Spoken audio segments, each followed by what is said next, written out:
కేసీఆర్ గారి కొడుకు కేటీఆర్ గారికి ఐటీ శాఖ ఇచ్చారని ఈయన ఇప్పించుకున్నారు. పోనీ ఆయనలాగా ఈయన కూడా గొప్ప గొప్ప కంపెనీలు ఏమైనా తెచ్చాడా అని చూస్తే వీళ్ళు గొప్పగా మైక్రోసాఫ్ట్ వస్తుంది అని ప్రచారం చేసిన 12 గంటల్లోపు మాకు ఆ ఉద్దేశం లేదు అని వాళ్ళు ప్రకటించారు.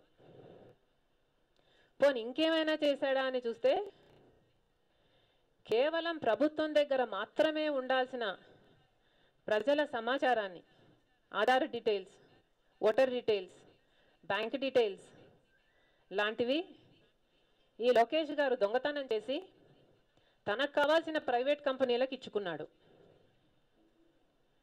కనుక ఈరోజు ఏ కుటుంబంలో ఎంతమంది ఆడోళ్ళు ఉన్నారు, ఏ బ్యాంక్ అకౌంట్లో ఎంత డబ్బు ఉంది అన్నది బయటపడిపోయింది. దీనికి కారణం ఎవరో చంద్రబాబు గారికి తెలియదా? పోనీ ఇప్పటికైనా ఆ డేటాను స్వాధీనం చేసుకుంటున్నాము, దోషులను శిక్షిస్తున్నాము అని చంద్రబాబు గారు అంటారేమో అనుకుంటే, అలా అనకపోగా వాళ్లకు మేమే ఆశ్రయం కల్పిస్తున్నాము అని ప్రకటించారంటే ముఖ్యమంత్రి హోదాలో ఉన్న ఈ చంద్రబాబు గారికి సిగ్గు అనిపించలేదా? ఒక సామాన్యురాలిగా అడుగుతున్నా.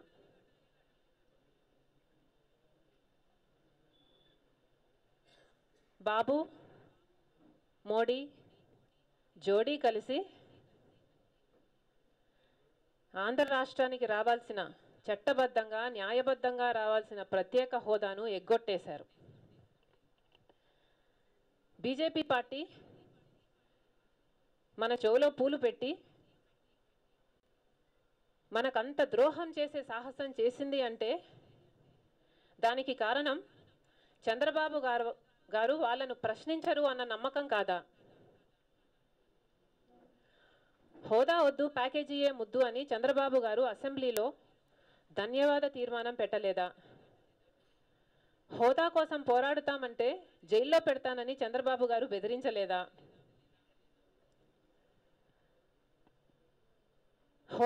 హోదా వచ్చిన రాష్ట్రాలు ఏం బాగుపడ్డాయి అని చంద్రబాబు గారు హేళన చేయలేదా?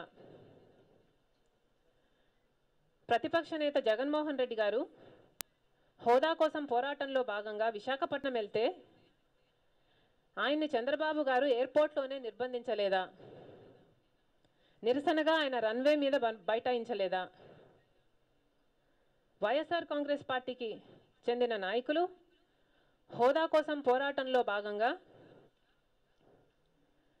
అసెంబ్లీని ముట్టడిస్తే చంద్రబాబు గారు వాళ్ళని అరెస్టు చేయించి ఉద్యమాన్ని అణిచివేసే ప్రయత్నం చేయలేదా? ఆంధ్ర రాష్ట్రానికి ఇంత ముఖ్యమైన అంశం, ఇంత కీలకమైన అంశం, ఇంత అవసరమైన అంశం ప్రత్యేక హోదాను నీరుగార్చిన ఈ చంద్రబాబు గారు చరిత్రహీనుడిగా మిగిలిపోడా? ఒక సామాన్యురాలిగా అడుగుతున్నా.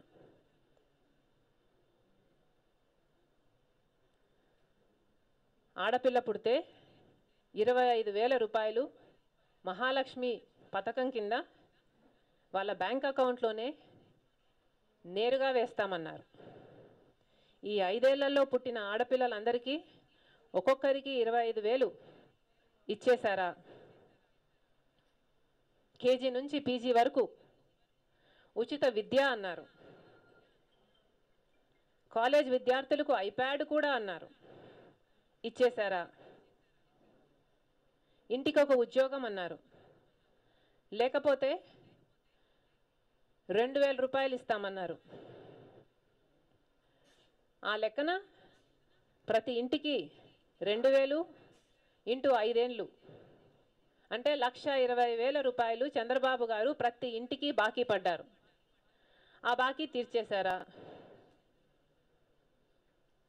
ప్రతి పేదవాడికి 3 సెంట్ల భూమి, పక్కా ఇల్లు అన్నారు. కట్టించేశారా?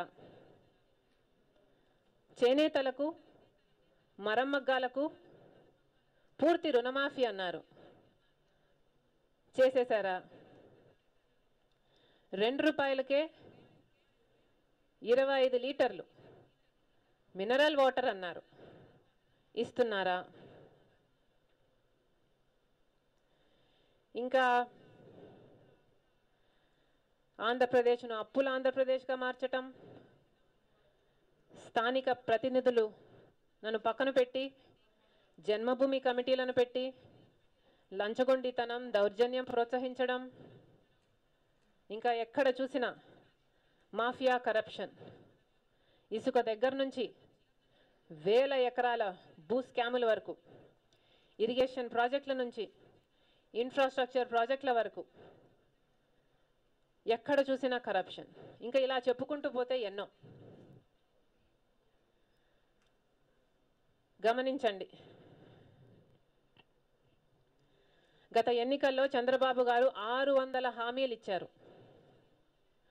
వాటిల్లో ఏ ఒక్క